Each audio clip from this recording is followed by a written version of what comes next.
그런즉 왕이여 원하건대 금령을 세우시고 그 조서에 왕의 도장을 찍어 메대와 바사의 고치지 아니하는 규례를 따라 그것을 다시 고치지 못하게 하옵소서 하매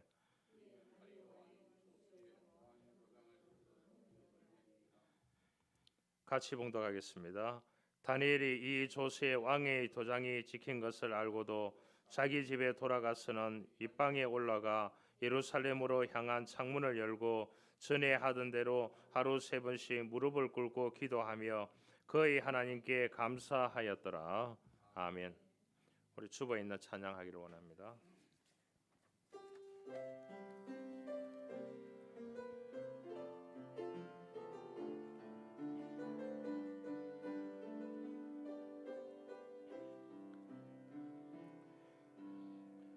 하나님 한 번도 나를 실망시킨 적 없으시고 언제나 공평과 은혜로 나를 건지셨네. 신실하신 주, 오 신실하신 주, 내 너를 떠나지도 않으리라, 내 너를 버리지도 않으리라 약속하셨던 주님, 그 약속을 지키사 이후로도 영원토록 나를 지키시리라 확신하네. 지나온 모든 세월들 돌아보아도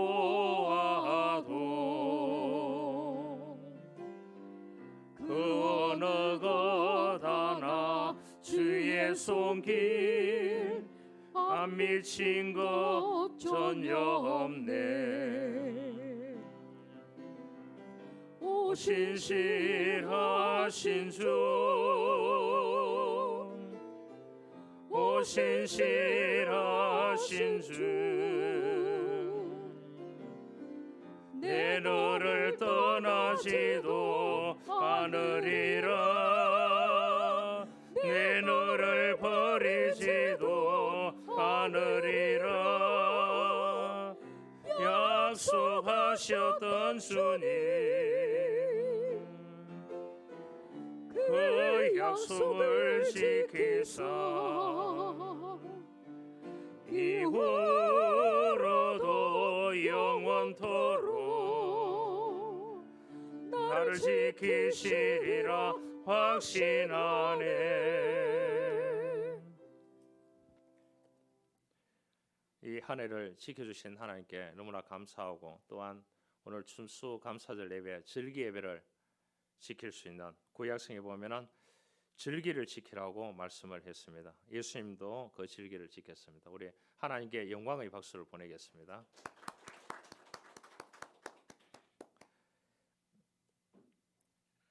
세계적인 소설 가운데 빙점이라는 소설이 있습니다. 유명하죠. 전 세계적으로. 이 소설을 지었는 사람이 미우라 아야코입니다.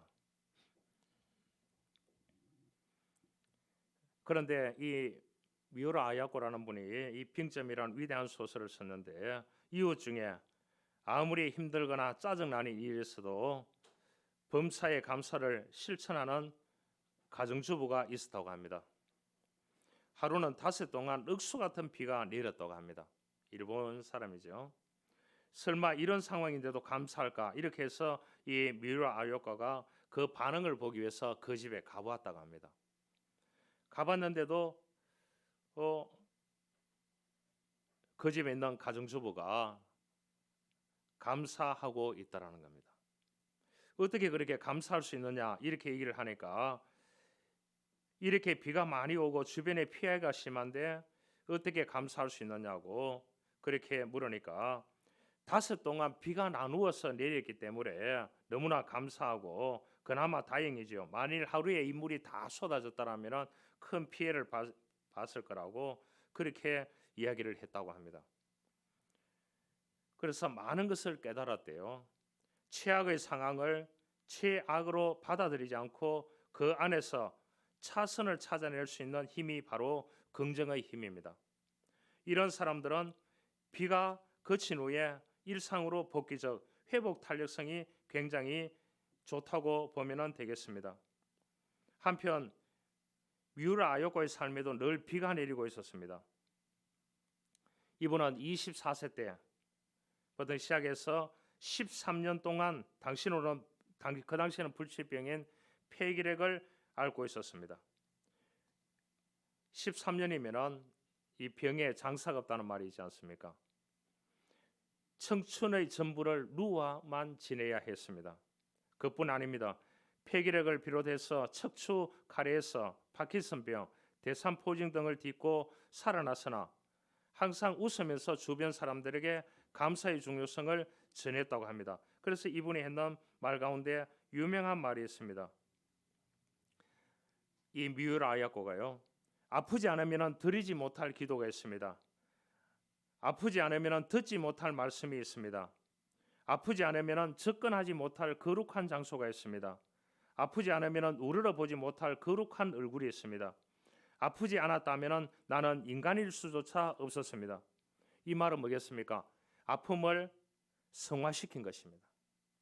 무엇을 통해요? 최악의 상황을 아닌 최선의 선택을 했는 것입니다. 누구를 통해서요? 이웃에 있는 가정주부를 통해서 발견하게 되었습니다. 병으로 잃은 것은 건강뿐이었고 오히려 얻은 것이 있다는 것은 생각의 전환이고 아픔을 통해서 배운 것이 있었으니 원망하지 않겠다는 자세로 아프지 않았다면 몰랐던 것에 대해서 감사하는 작가의 태도로 살아가게 되었습니다. 그래서 이분이 썼는 위대한 빙점이라는 소설을 쓰게 되었습니다. 남아프리카 잠비아라는 나라에서 이루어진 멋진 현상이 있습니다. 이 잠비아 북부 고산 지역에 살고 있는 반베바 부족들의 원색적인 전통 행사가 있다고 합니다. 그들은 거의 범죄가 없는 삶으로 사는 부족으로 유명합니다. 그 이유는 그들만의 특별한 재판 방법이 있기 때문입니다. 누군가가 과오를 범하거나 죄를 지으면 그를 마을 광장 한가운데 세워두고 며칠 동안 주민들이 돌아가면서 그에게 한마디씩 말을 해준답니다. 그것이 뭐냐? 감사라고 합니다. 희한하죠. 그동안 그 사람에게서 도움을 받았던 것, 감사했던 과거의 기억들을 꺼내가지고 그에게 말을 해준대요. 감사한 부분들을. 그래서 그의 착한 양심이 살아나도록 돕는다고 합니다. 특히 마지막 날에는 그 죄수가 새 사람이 된 것을 축하하는 의미로 부족 전체가 축제를 벌이며 재판을 끝낸다고 합니다. 대단하지 않습니까?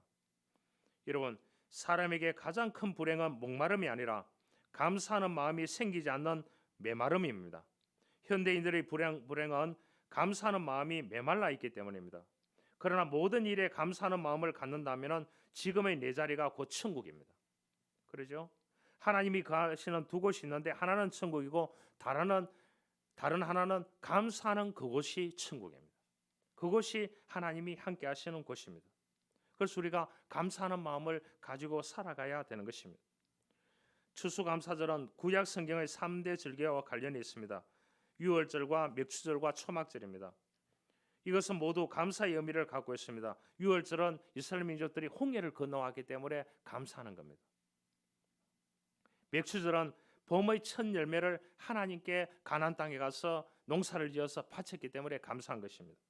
초막절은 가을에 지었는 모든 곡식들을 올리브, 포도 이러한 곡식들을 이 초막절에 하나님께 바치는 것입니다. 바치면서 감사의 절기를 했는 겁니다. 이것이 이제 추수감사절과 같은 맥락을 가지고 있습니다. 그래서 현대에 이 초막절을 가지고 토착화해서 우리가 추수감사절기로 지키고 있습니다. 그래서 시편은 말합니다. 감사로 하나님께 제사를 드리며 지존하신 이에게 내 서원을 갚으며 환난 날에 나를 부르라. 내가 너를 건지리라. 내가 나를 영화롭게 하리라고 말씀을 했습니다. 그래서 이 말씀을 가지고 영국에서 갔던 일부의 사람들이 미국에 정착해서 그곳에서 첫 열매를 가지고 초막절을 지키게 됩니다. 그것을 추수감사절로 토착화시켰는 겁니다. 그것이 복음이 들어오면서 한국 땅에 또한 전 세계에 이 추수감사절을 지키게 되었습니다. 1620년 12월 26일 겨울 미 동북부 해안인 이 폴리머스에 도착한 102명의 청교도는 도착하자마자 7가지를 감사했다고 합니다. 배를 빌려 가지고 종교의 박해를 피해 가지고 이 사람들이 배를 렌탈해 가지고 그 배에 무작정 떠났는데 그 도착한 곳이 미 동북부 해안인 폴리머스입니다. 그래서 이 사람들이 7가지 감사를 했다고 합니다.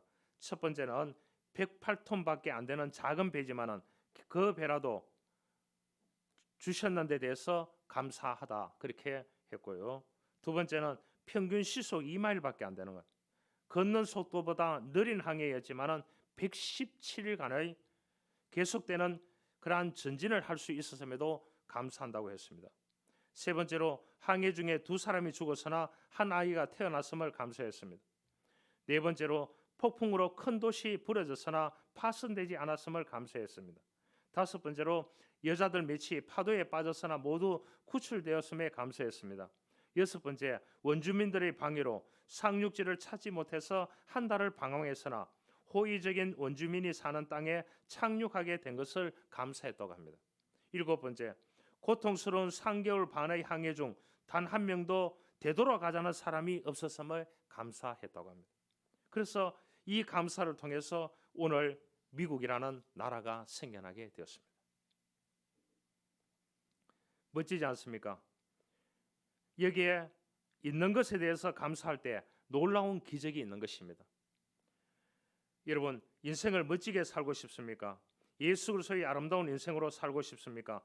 그렇다면 주어진 상황이 불평이고 어려움이고 힘든 일이 있다고 하면 이것을 재구성할 수 있는 능력이 있어야 되는 겁니다. 그 능력은 뭐냐? 감사로 모든 것을 받을 수 있어야 되는 것입니다. 여러분, 밥을 먹는 사람은 실제로 차이가 있을까요? 차이가 있답니다. 기도하는 사람과 기도하지 않는 사람, 건강의 차이가 엄청나대요. 우리 밥 먹을 때 기도하지 않습니까? 그거를 밝혀내는 사람이 미국의 자웨터라고 하는 박사입니다. 감사기도 효용론이라는 그러한 연구를 했는 사람인데요. 감사기도를 하고 식사를 하는 사람에게는 질병을 예비하는 신비한 백신이 몸 안에서 생성된다는 것을 이 박사가 개발을 하게 됩니다. 그는 감사기도를 하고 식사를 하는 사람에게 3가지 장수 물질이 있다고 그렇게 얘기를 했습니다. 그래서 이제 항독소, 항체 역할을 수행하고 질병의 진행을 막고 살균의 역할을 한다는 겁니다. 안티셉틴이라고 하는 것이 있답니다. 그리고 위장 안의 물질에서 음식물이 부패하는 것을 방지하고 소화 흡수하도록 돕는다는 것입니다. 그래서 우리가 밥 먹을 때 밥 먹기 전에 기도하는 게 중요합니다. 하나님께 감사기도하는 게, 주심에 감사기도하는 게, 그것이 중요합니다. 그래서 오늘 본문의 10절에 보니까 다니엘은 하나님께 감사하였더라 그랬습니다. 다니엘은 원래 이스라엘 민족이죠. 이 바벨론이 쳐들어와서 초토화 만들고 포로로 잡혀갔던 일행중의 가문이죠. 바벨론에. 거기에서 이제 왕들이 계속 바뀝니다. 페르시아, 바벨론, 그 시대 왕들이 계속 바뀌기 시작합니다. 그 왕들이 바뀌었는데 다리오 왕이 되었을 때 이 사람은 고국을 떠나서 포로로 잡혀간다는 그 일행의 가문이지만은 이 다니엘이 뭐가 되느냐? 총리가 되었다는 거예요. 그러잖아요. 이 한국 사람이 다른 나라에 가서 거기에 가서 열심히 부모님들이 일구고 거기에서 태어났든지 거기에서 한국에서 가가지고 그 이민을 갔든지 그곳에서 살아서 그곳에서 열심히 하나님께 기도하고 믿음으로 살다가 총리가 되고 대통령이 됐다. 이런 사람이 본 적이 있습니까? 한국 사람 가운데 없잖아요. 총리가 됐습니다. 그러니까 얼마나 그 왕의 명령을 따르고 왕을 어떻게 잘 모시는지 이 다니엘을 통해서 볼 수가 있습니다. 그러니까 어떻게 됩니까? 주변에 있는 그 나라의 사람들이 배가 아픈 거예요. 그러잖아요. 이국 땅에 왔는 저 포로로 잡혀있는 후예들 가운데 이 다니엘이란 이 사람이 총리를 하면서 왕을 너무나 잘 받들고 있으니까 그 다른 대신들이 총리를 하고 싶어도 못하잖아요. 그 시기 질투를 한번 생각해 보시길 바랍니다. 그래서 이 다리오 왕의 신하들이 어떻게 하느냐, 이 다니엘을 총리에서 끌어내리기 위해서 온갖 수단의 허물과 결정적인 흠을 찾으려고 그만큼 노력해도 찾을 수가 없었습니다. 그래 딱 보니까 무엇을 하느냐, 하루에 3번씩 자기 조국을 향하여 하나님께 기도하는 겁니다. 아 맞아, 저 기도하는 습관을 걸고 넘어지면 되겠다. 그래서 이 충신들이 다리오 왕에게 가서 이런 얘기를 합니다. 왕이 즉위한 지 얼마 안 됐고 왕권을 강화해야 됩니다. 맞잖아요. 앞으로 30일 동안은 왕 외에는 다른 신을 섬기는 사람에게는 사자굴에 던져 넣어서 사자의 밥이 되게 해야 됩니다. 대신들이 뭐 조선시대 같으면 어떻게 합니까? 왕이여 통촉하여 주옵소서 막 이렇게 얘기하지 않겠습니까? 그렇게 얘기하니까 이 왕이 어떻게 됩니까? 말이 맞잖아요. 왕이 된 지 얼마 안 됐어요. 그 당시에 이 왕을 이어간다는 것이 그렇게 쉽지 않았습니다. 그러니까 자기 왕권의 강화를 위해서 왕의 권한을 보여주기 위해서 거기에 조서에 문서에 왕의 도장을 찍어버리는 거예요. 찍고 나니까 대신들이 어떻게 됩니까? 이 다니엘을 잡아야 되겠다. 그런데 다니엘은 왕의 조서에 의인이 찍힌 것을 알고도 그는 예전과 똑같이 윗방에 올라가서 예루살렘 쪽을 향해서 창문을 열고 하나님 앞에 감사함으로 기도했습니다. 대단하죠. 하루에 3번씩. 우리 같으면은 어떻게 되겠습니까? 지금 죽을 수밖에 없는 상황에 놓여 있습니다. 그럼에도 불구하고 다니엘은 자기가 행하는 대로 예루살렘을 향하여 창문을 열고 전에 하던 대로 하루 3번씩 무릎을 꿇고 기도하며 거의 하나님께 감사하였더라. 참 위대한 인격자죠. 위대한 신앙가죠. 그러지 않습니까? 그렇게 말할 수도 있습니다. 그 대신들을 원망할 수도 있습니다. 너희들을 위해서 내가 해준 게 얼만데, 내가 이 나라를 위해서 얼마나 열심히 왕을 보필해서 이 나라를 일구어 가는데 너희들이 내 총리를 죽인단 말이냐.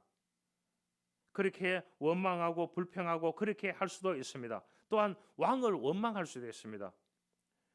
내가 왕에게 그렇게 충성했는데 나를 죽이는 법에 도장을 찍어 이런 못된 왕 두고 보자, 이렇게 얘기할 수도 있는 거예요. 너희 총리들, 고관들 또한 내가 너희들 그냥 둘 줄 아느냐고 복수심에 불탈 수도 있습니다. 억울함, 분노, 실망감, 배신감이 있을 수도 있습니다.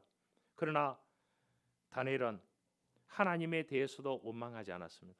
하나님 왜 이렇게 합니까? 내가 하루에 기도 3번 하고 우리 민족이 이 포로로 잡혀와가 수많은 사람들이 죽고 오늘 총리에 올랐는 것도 내가 하나님께 영광 돌리고 다시 고국 땅으로 내 민족을 데리고 가야 되는 그러한 상황이 오는 그날을 바라보면서 있는데 하나님 너무하지 않습니까? 이렇게 얘기할 수도 있는 거예요. 그런데 이 다니엘은 하나님을 향해서도 원망하지 않았습니다. 오직 하루 3번씩 무릎을 꿇고 기도하며 거의 하나님께 감사하였더라 그랬습니다. 다니엘도 우리들과 같이 성정이 같은 사람입니다. 그런데 다니엘 속에 하나님께서 감사의 영을 불어넣어 줬습니다. 얼마나 감사합니까? 여러분, 저와 여러분들에게도 기도의 영을 불어넣어 주시고 예배하는 영을 불어넣어 주시고 또한 감사하는 영을 불어넣어 주셔서 어떠한 상황이든지 우리가 감사하며 하나님께 기도할 수 있는 믿음의 사람이 될 수 있기를 주님으로 축원합니다. 중요합니다. 인생에는 2 종류의 삶이 있습니다. 하나는 기적이 없다고 믿는 하나의 삶이 있습니다. 또 다른 하나는 모든 것이 기적이라고 믿는 삶이 있습니다. 내가 생각하는 인생은 후자의 삶입니다. 모든 것에 기적이 있다고 믿는 삶입니다. 이건 누가 말했느냐? 아인슈타인이 얘기했습니다. 아인슈타인이 남긴 말입니다. 내 인생에 하나님께서 지금까지 기적을 베풀어 주시지 않은 때가 없었다. 아인슈타인이 그렇게 얘기하면서 그랬습니다. 모든 것이 기적이라고 믿는 삶이라고 그렇게 살았던 그 사람이 누구냐? 아인슈타인이었습니다. 그가 그렇게 남겼습니다. 그가 감사하는 삶을 살았기에 하나님께서는 아인슈타인에게 창의력을 주시고 수많은 것을 볼 수 있는 눈을 열어주셨습니다. 오늘 이 다니엘은 하루에 창문을 열고 3번씩 똑같이 기도했습니다. 여러분, 저 사람이 믿는 하나님이 정말 살아계신 하나님이신가 봐 이렇게 할 정도로 그렇게 보여주었습니다. 다니엘은 인생 하나 변하지 않았습니다. 30일 동안 조금도 변하지 않고 하던 대로 출근하고 퇴근하고 기도하고 그렇게 했습니다. 그러니까 사람들이 어떻게 되겠습니까? 나중에 이제 이 사람을 잡아서 진짜 친구들과 함께 사자굴에 던졌습니다. 그런데 사자굴에 던졌는데 어떻게 됐습니까? 다 살아났습니다. 풀무불에 던져졌는데 불이 타는데 어떻게 되냐? 주변 사람들이 죽는데 이 다니엘은 불에 타지 않았습니다. 그런 상황이 일어나기 시작했습니다. 그러니까 어떻게 되겠습니까? 이야, 저 사람이 믿는 하나님은 살아계시구나. 저 사람이 믿는 하나님은 진짜 신이구나. 이것을 다니엘을 통해서 깨닫게 해 주셨습니다. 여러분, 하나님은 어제나 오늘이나 영원히 동일하신 살아계신 하나님입니다. 그렇기 때문에 그 하나님은 오늘 또 살아계셔서 저와 여러분들에게 기적을 베풀어 주시기를 원하시는 하나님이십니다. 그러기 위해서는 우리가 기도하며 하나님께 감사하는 인생을 살아야 되는 것입니다. 불평이 있습니까? 어려움이 있습니까? 하나님만 바라보고 살아갈 수 있기를 원합니다. 한 이야기를 하려고 합니다. 전라남도 고흥군에 소록리라고 하는 곳이 있습니다. 거기 가면은 소록도라는 섬이 있습니다. 이 소록도라는 이름은 어린 사슴의 모양과 같다고 해서 소록도라고 그 섬의 이름이 붙여졌습니다. 아름다운 고흥군에 있는 소록리에 있는 그러한 소록도 섬입니다. 소록도에 가면은 국립 소록도 병원이 있습니다. 여러분 잘 알다시피 나병 환자들, 한센병 환자들을 격리해 놓은 곳입니다.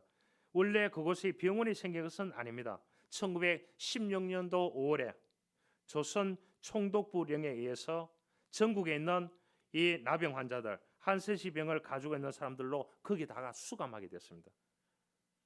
몇 명 정도를요? 다 모으니까 5천 명 정도가 됐답니다. 그 좁은 섬에 철조망을 치고 그 섬 밖으로 나오지 못하게 했습니다.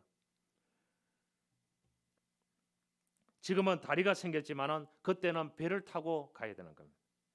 배를 타고 가면은 그 배가 그쪽에는 정박을 하지 않는 겁니다.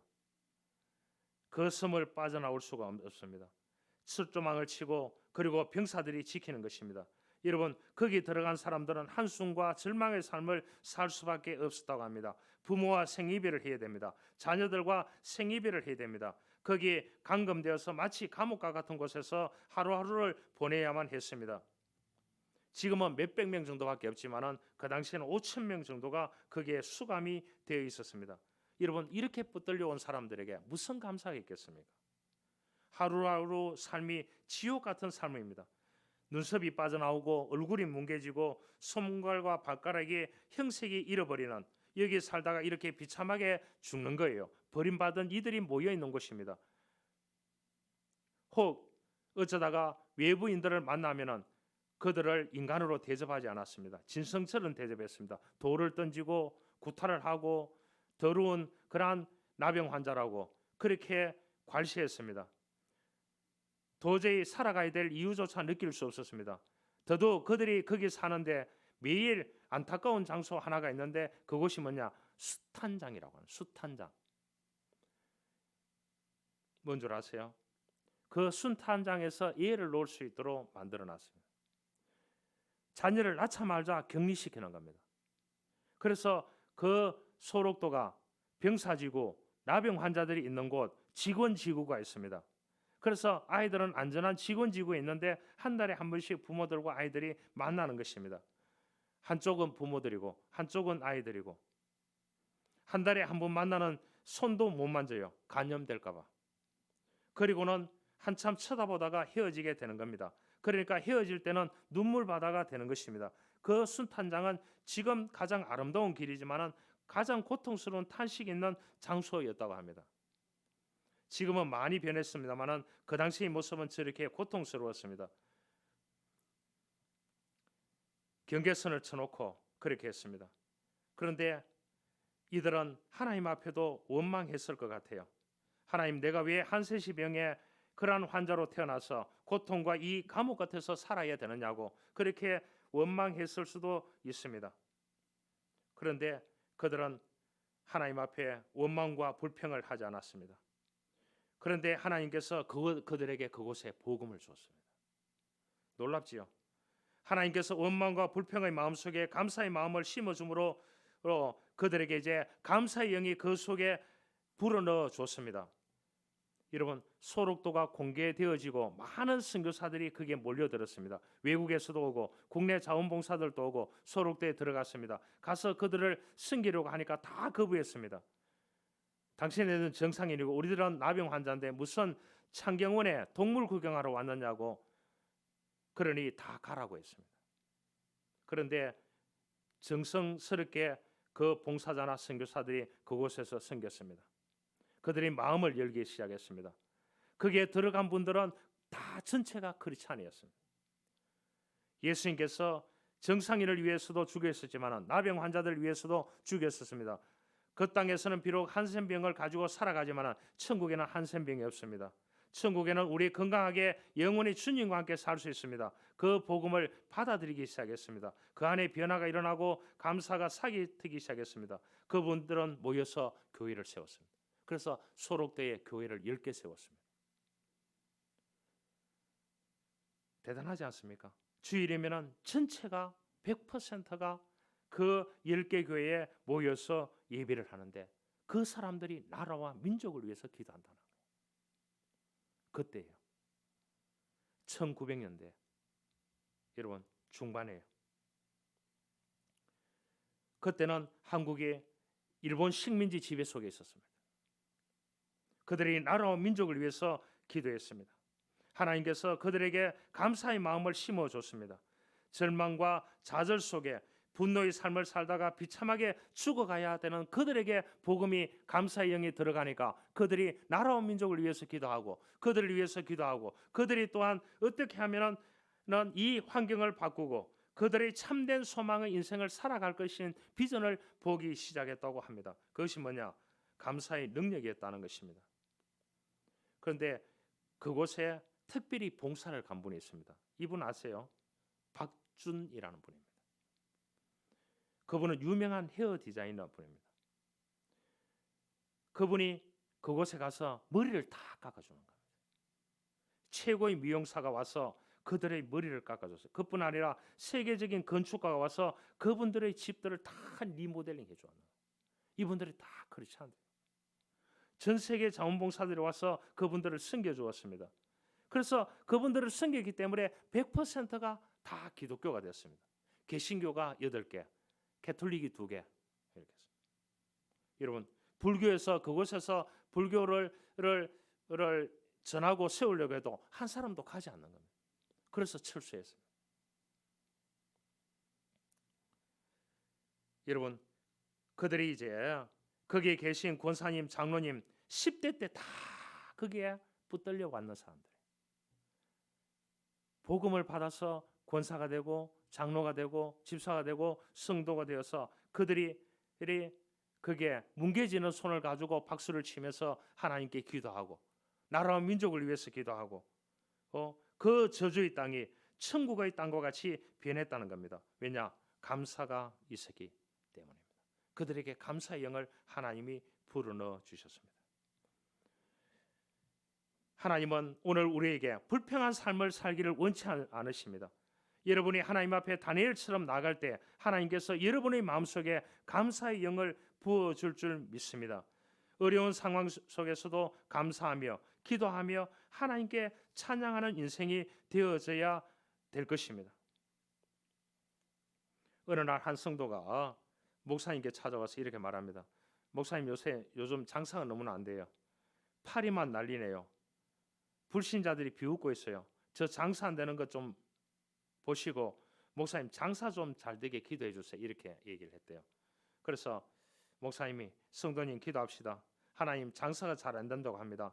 남들이 비운다고 합니다. 그렇지만 감사합니다. 하나님의 계획에 있는 줄 믿습니다. 그렇게 기도하고 갔습니다. 그래도 이렇게 일주일 후에 다시 목사님이 갔습니다. 장사가 잘 되느냐고 하는데 장사가 안 된대요. 목사님 또 기도해 주세요. 장사도 안 되는데 팔도 부러져서 기부스했습니다. 기도 좀 해주세요. 목사님이 기도합니다. 하나님 장사도 안 되는데 비웃음도 당하는데 팔까지 부러져서 왔는데 하나님 감사합니다. 더 좋은 계획을 주십시오. 그렇게 기도했대요. 그랬더니 성도님이 아니 저주하세요. 무슨 기도를 그렇게 하십니까? 그렇게 얘기하니까 목사님이 범사에 감사하시길 바랍니다. 감사하면 기적이 일어납니다. 이렇게 얘기했대요. 그러다가 일주일 후에 또 찾아왔습니다. 목사님 장사가 너무 안 되어 가게를 팔아버렸습니다. 그랬더니 목사님이 또 기도를 그렇게 했습니다. 장사가 안 되어 파리도 날리고 팔도 부러지고 가게도 팔아버리게 하셔서 너무 감사합니다. 하나님의 계획이 따로 있는 줄 압니다. 이렇게 하니까 이분이 또 화가 났습니다. 그런데 이제 몇 달 후에 목사님이 그곳에 가봤습니다. 가보니까 목사님 제 이야기를 좀 들어보십시오. 제가 팔았던 점포가 도시계획에 의해서 도로로 밀렸는데 보상금도 제대로 못 받았는데 그런데 제가 옮긴 자리에서는 장사가 지금 너무 잘 되고 있습니다. 감사합니다. 그렇게 얘기하더래요. 그러니까 목사님이 그렇게 얘기했대요. 하나님께 감사의 영을 감사의 기도를 드리라고. 그러면 하나님께서 그 계획 가운데 함께 하셔서 은혜를 베풀어 주실 거라고 그렇게 목사님께서 말씀했습니다. 사랑하는 성도 여러분, 오늘은 우리가 하나님께 감사하는 추수감사주일입니다. 우리가 항상 기뻐하고 쉬지 말고 기도하고 범사에 감사하라는 하나님의 말씀이 있습니다. 어떤 경우든지 병들었든지 건강하든지 가난하든지 부유하든지 감사하라는 것입니다. 우리가 한 해 동안을 바라보면서 감사해야 할 것 10가지를 조목조목 한번 써보시길 바랍니다. 마음에 써도 좋습니다. 감사해야 될 사람 10명을 찾아보시길 바랍니다. 그것을 두고 이 한 해를 우리가 감사함으로 매듭을 잘 짓는 믿음의 사람들이 되어져야 될 줄 믿습니다. 이러한 은혜가 있기를 주님으로 축원합니다.